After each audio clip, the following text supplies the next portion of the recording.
this time. Yeah, Tom. Just wanted to follow up on what you were saying a moment ago, because you've spoken a lot about the security issues for both Israel and Lebanon and sort of, across the border in a state-on-state sense. But what about, how concerned are you about stability within Lebanon, both politically and socially?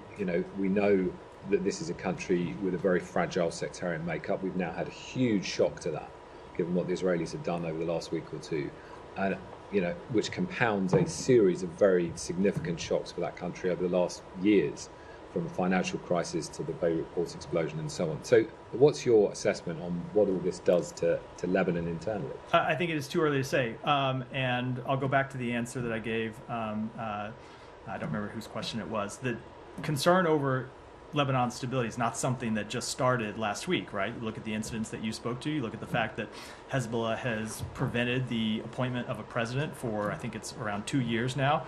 We have been greatly concerned about the stability of Lebanon. In terms of what the events of the past week mean, I think it is far too early to say, but the exit of Hassan Nasrallah from the stage, we believe, is an unalloyed good for the country and the region. It just is just a fact when you have a brutal terrorist with that much civilian blood on his hands no longer operating. That is a good outcome. And to follow up on the points about, you were asked a lot about your demands, or your calls rather, for a ceasefire last week. But you did more than that, because you were calling for restraint repeatedly.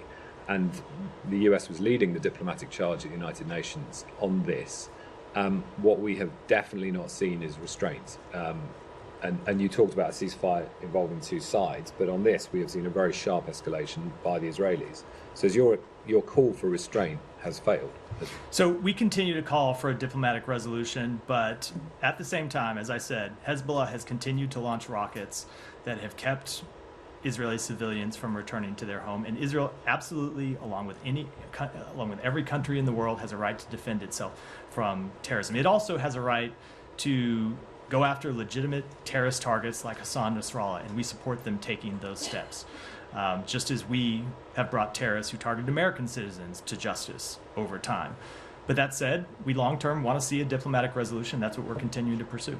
Just all those things were true. We've seen the Hezbollah rocket fire for many, many months. What we've had in the last week or two is the killing of more than 1,000 people, according to Lebanese officials, in these Israeli strikes. More than 1 million people displaced, according to the United Nations. That's a huge, game-changing escalation. And last week you were calling for restraint. So I'm just sort of asking the question about whether or not you think you got restraint, or your calls were heeded. Let me just take a few things specifically when it comes to the death of Hassan Nasrallah, which is, I think, the event that most people have referred to as the most escalatory. We support bringing him to justice. We think that ultimately is something that's good. We think that's ultimately something that's good for the country. Now, yes, of course, we do not want to see any civilian harmed in that attack or in any other, but we support them bringing terrorists to justice. We support attacks on Hezbollah. But as I said at the beginning, this kind of activity can both enable diplomacy, and it can also lead to miscalculation. It can lead to unintended consequences. And so we're going to continue to engage to try to de-escalate tensions to the best of our ability, ensure that it doesn't lead to miscalculation and unintended consequences. But ultimately, Israel's a sovereign country that is going to make these decisions for itself. And just to